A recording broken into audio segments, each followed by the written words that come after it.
We played the O2 show a couple of Christmases back, where we played every single in one night, 38 tracks in one night. And we kind of felt that was the end of an era, kind of in some kind of weird way. And we'd already started work on this record before that concert a couple of years back.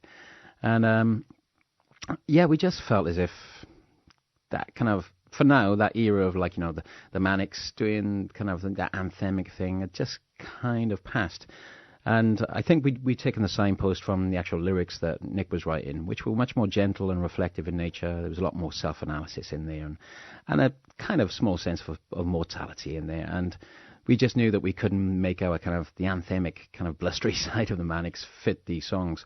And so we just bedded down in Cardiff, in the bunker, a studio, for a couple of years, and we made this record. And it just came out very naturally. But, we made two albums at the same time. We made this record, Rewind the Film, and then we made the next record, which should be out next year, which are two very different things.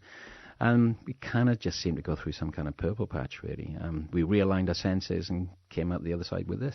So this is the other side of Manic Street Preachers, although we have seen some of that in previous years, haven't we? Perhaps about 20 years ago, in fact. Yeah, no, we kind of, I don't know, perhaps we're ahead of our time. The particularly modern affliction of having a short attention span perhaps kind of visited us way before its time. I don't know. But there's always been this thing of the Manics of us perhaps having two different versions of the band that we switch in and out of, the Holy Bible kind of Manic Street Preachers and the Everything Must Go Manic Street Preachers. And perhaps we've kind of found this other kind of version, a gentler, kind of more reflective, bucolic kind of version, which we didn't go looking for. It just came out of the lyrics, So, yeah, we got an element of shapeshift into us sometimes. And was it important to you and the rest of the band to have a few special guests on there? Oh God, yeah. I can't take the strain of being the Manic singer anymore. I mean, we have a lot of words in our songs. I'm going to need that oxygen tank on stage sooner or later. But I just had the sense that after being, the singer of the band for 10 studio albums, when it got to this record, it felt as if the writing had gone somewhere else, and I just felt that I had this gut instinct that other people might have just a softer, subtler edge to their voice, that they might find something else in the song. And I was proven right. Everybody that came on the record actually did find something in the song that I couldn't get. Lucy Rose sings with me on a song, and she absolutely just brought this beautiful hushed tones to the song, which is a very subtle song anyway. And then Kate LeBon, who's a Welsh artist, brought this beautiful kind of Welsh folk glacial kind of vibe to a song called Four Lonely Roads. And then, of course, you have Richard Hawley, who sang on Rewind the Film, and, he has a really deep, sonorous kind of voice. He's so rich, and, Richard Hawley brings the man into the Manic Street Preachers, no doubt, because I'm a kind of high singer, and he sings down there.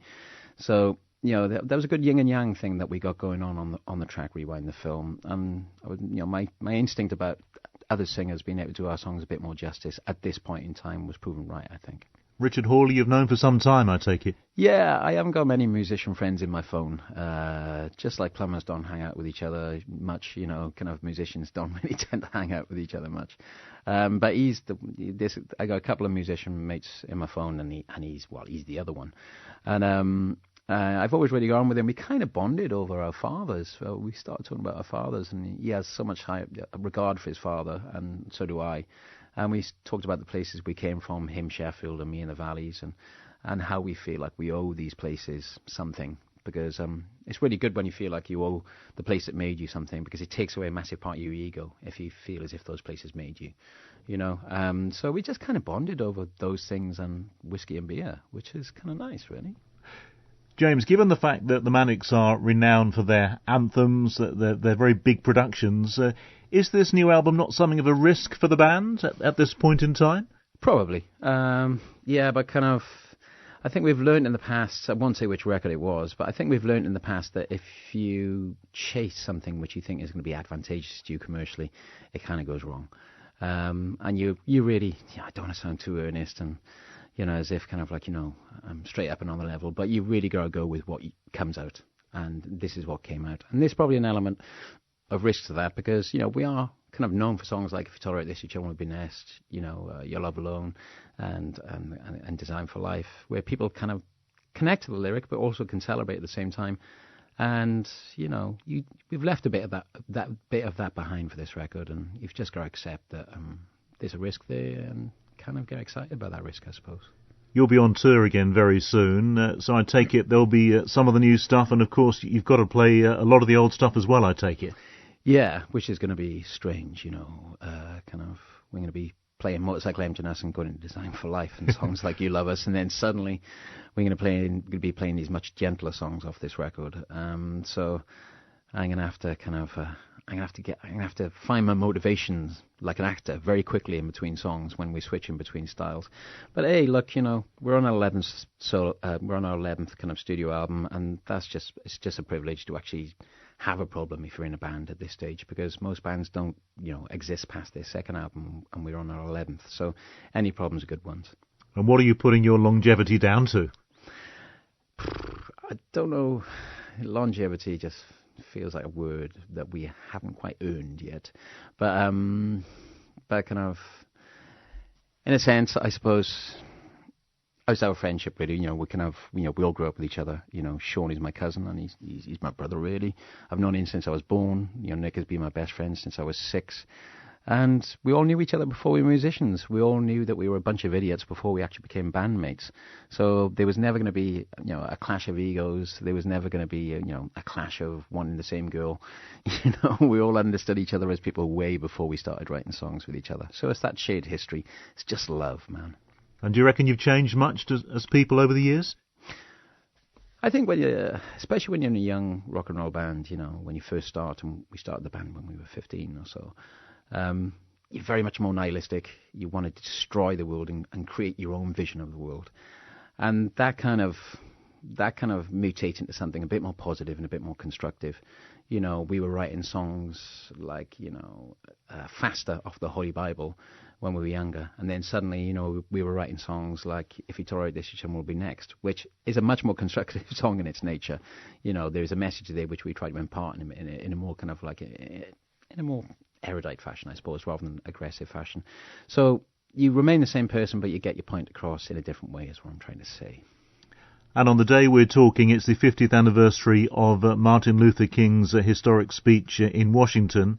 And of course, you've never been afraid over the years to touch on political issues, have you? No, not at all.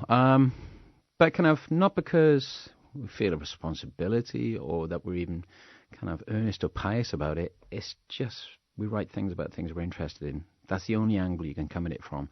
If you're interested in politics, then you're a musician or a songwriter. It's going to find its way into the song sometimes. We don't wear it as a badge. We don't say that other people need to do it. But kind of, my mother was really into politics. Nick has got a degree in politics.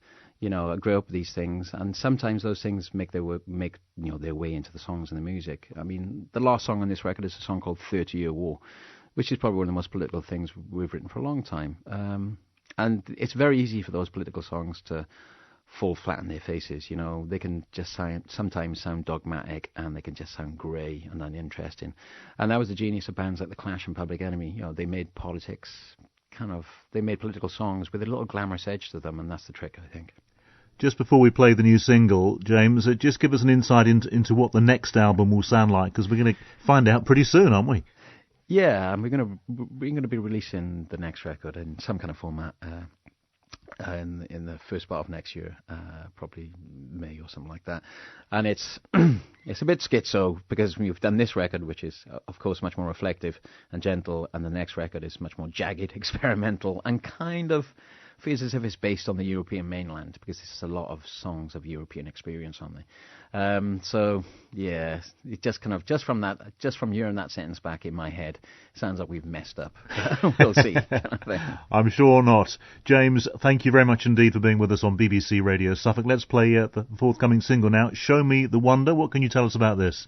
Basically, kind of like there's an element of on the record where kind of this nerdy Dexys Midnight Runners kind of influence in some part of the record, or kind of early Sam Cooke kind of like horn arrangements and stuff like that, and that's where this song comes from a tiny bit. And the song basically is about how you're fed up of how the religious kind of lobby and the scientific lobby are always battling each other to try and prove and disprove each other and trying to prove the origin and source of everything.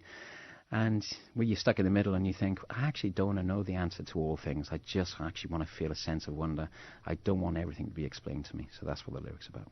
James, it's been a pleasure talking to you. Thank you. That's a pleasure, sir.